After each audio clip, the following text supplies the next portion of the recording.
अरुण जी, राधे राधे महाराज जी। महाराज जी प्रणाम। महाराज जी, अद्वैत सिद्धांत के अनुसार ब्रह्म आत्मज्ञान ही साध्य माना गया है, पर वैष्णव सिद्धांत में जीव सदैव परमात्मा का अंश माना गया है और जीव भगवान के संबंध ज्ञान को साध्य माना गया है। क्या भक्त और ज्ञानी का साध्य अलग अलग है? नहीं बच्चा, जैसे एक शब्द के पर्यायवाची कई होते हैं ना। हम किसी भी शब्द को, जैसे पानी है तो अंग्रेजी में बोला जाए तो वाटर है, ओए जल, नीर, ऐसे बोला जाता है ना। ऐसे भगवान के अनंत नाम है। ज्ञान में उन्हें ब्रह्म कहा गया, आत्मा संबोधन किया गया। आत्मज्ञान, आत्मा। योगी जन उसी को परमात्मा बोलते हैं, भक्तजन उन्हीं को भगवान बोलते हैं। और चराचर जगत जिस भाव से उनको बसता है वही परम तत्व उसी भाव से उसको अनुभव में आता है। अब अभेदात्मक भक्ति और भेदात्मक भक्ति प्रायः दो भाव प्रधान लिए गए हैं। अभेद उपासना में, ज्ञान मार्ग में तत्त्वम असि, ये वेद का महावाक्य है। तत् वह, त्वम तुम, असि वही हो। अभेद। कैसे अभेद? 100 घड़े में एक सूर्य का प्रकाश पड़ रहा है तो सूर्य के दिखाई दे रहे हैं 100, पर सूर्य के हैं एक है। घड़ों के कारण सूर्य 100 भास रहा है नहीं, और 100 घड़े नष्ट कर दिए गए तो सूर्य कितने मरे, कितने बिगड़े? एक भी नहीं, वो एक। ऐसे ही वो एक परमात्मा अनंत शरीरों में, जड़ चैतन्य में उपस्थित है। अनंत, यही उसका योग का ऐश्वर्य है, अनंत रूपों में। अब उसे कोई राम, कोई कृष्ण, कोई देवी, कोई जो जिस भाव से माने वैसे ही वो उसके ज्ञान में, ध्यान में, अनुभव में आता है। अभेदात्मक भक्ति में तरंग समुद्र में लीन हो गई, नाम रूप दोनों खत्म हो गया। तरंग में क्या था? जल ही तो था, समुद्र ही तो उच्छलित हो रहा था। क्यों उच्छलित हो रहा था? क्योंकि वायु विकार था। इसलिए बहुत ध्यान से सुनना, क्योंकि अध्यात्म का प्रश्न है ना आपका। जब वायु विकार हुआ तो समुद्र तरंग के नाम से जाना गया। ये तरंग है क्या? मूल में देखो, समुद्र है, वही वायु विकार के कारण। अब वायु हट गई तो बचा क्या? समुद्र ही तो बचा ना। तो बीच में क्या था? समुद्र ही तो था, केवल वायु विकार था ना।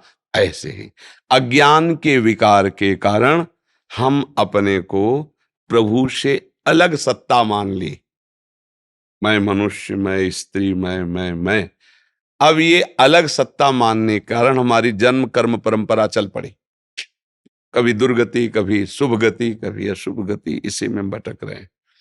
अगर ये वायु विकार हटे, माया विकार हटे, तो बचा क्या? तो वो है कि अहम ब्रह्मास्मि, मैं ब्रह्म हूं। क्योंकि इसको लेकर थोड़ी मैं बोल रहा है, स्वरूप को लेकर। जब स्थूल शरीर, सूक्ष्म शरीर, कारण शरीर, तीनों से अज्ञान निवृत्त हुआ तो अपने स्वरूप का जब बोध हुआ तो क्या हुआ? ब्रह्म, मैं वही हूं। ये हुई अभेद, ये हुआ ज्ञान। समझ पाए? अब भक्ति में आते हैं, जिसे हम अंश कहते हैं भगवान का। तो एक टैंकर गंगा जल, एक लोटा गंगा जल, या एक चम्मच गंगा जल, उसे आप क्या बोलेंगे? गंगा जल। जितना अलग हिस्से में माना गया, पर है क्या वो? गंगा जल ही तो। आप ऐसा नहीं कह सकते कि एक चम्मच वाला गंगा जल नहीं है। समझ रहे ना? हम भगवान के अंश हैं। कब तक? जब तक इसको माने हुए। पात्र, चम्मच में गंगा जल, टैंकर में गंगा जल, बाल्टी में गंगा जल। अंश रूप से मानना पात्रता के अनुसार हुआ, शरीर को लेके। और जहां शरीर का भाव हटा तो जानत तुम्हें तुम्हें वो भगवत स्वरूप हो जाता है। अब भगवत स्वरूप होकर ज्ञानी जन मुक्त हो जाते हैं। और प्रेमी जन अपने आप से अपने आप की आराधना करके मगन रहते हैं। प्रभु और वो दो नहीं रह गए, दो ना रहते हुए भी दो रूपों में खेल रहे हैं, इसलिए ये और गाढ़ा रस हो जाता है। ज्ञान से भी श्रेष्ठ प्रेम है, क्योंकि ज्ञान ब्रह्मानंद में जे ही जनक जी महाराज भगवान श्री राम पर पहली दृष्टि पड़ी तो विश्वामित्र जी महामुनि ज्ञानी हैं, उनसे कह रहे हैं कि इन्हीं विलोकत अति अनुरागा बरबस ब्रह्म सुखई मन त्यागा। ये क्या हो रहा है? मेरा मन जो ब्रह्म सुख में स्थित है, ब्रह्म सुख में कौन सा मन स्थित होता है? जिसमें किसी का रूप, किसी का शब्द, किसी का स्पर्श, किसी की गंध ये प्रभाव नहीं डालती, जिस मन में, वो ब्रह्म सुख में स्थित माना जाता है। पर आज रूप ने परास्त कर दिया। राम रूप को देखते ही जनक जी महाराज कह रहे, सहज विराग रूप मन मोरा। मेरा मन तो सहज वैराग्यवान है, पर लेकिन इनको ऐसे देख रहा है जैसे चंद्रमा को चकोर देखता है। बरबस ब्रह्म सुखई मन त्यागा। ये क्या हो रहा है? तो जानते हो क्या है? इन्हीं विलोकत अति अनुरागा। अनुराग माने प्रेम। देखो भगवान का प्रेम रूप ऐसा है कि ब्रह्म सुख का बरबस त्याग करके प्रेम रूप में जनक जी अधीन हो रहे हैं। और जनक जैसे ज्ञानी परमहंस सुखदेव जी के गुरु जी हैं जनक जी, अभेद होते हुए भी भाव में भेद स्वीकार करके ये प्रेम का खेल, ये अनंतानंद है, वो अखंडानंद है। समझ रहे? तो प्रेमी जब इस प्रेम रस को प्राप्त होते हैं तो भगवत स्वरूप होते हैं। मैं नहीं रह जाता। जब खोजने के लिए चला तो मैं था, और जब मिला तो मैं खोजने वाला गायब हो गया। अब ब्रह्म नहीं, माया नहीं, नहीं जीव, नहीं काल, अपनी ही सुधि ना रही, एक रहे हो नंदलाल। आ गए ना एक में, चाहे इधर से आओ चाहे इधर से आओ, एक में।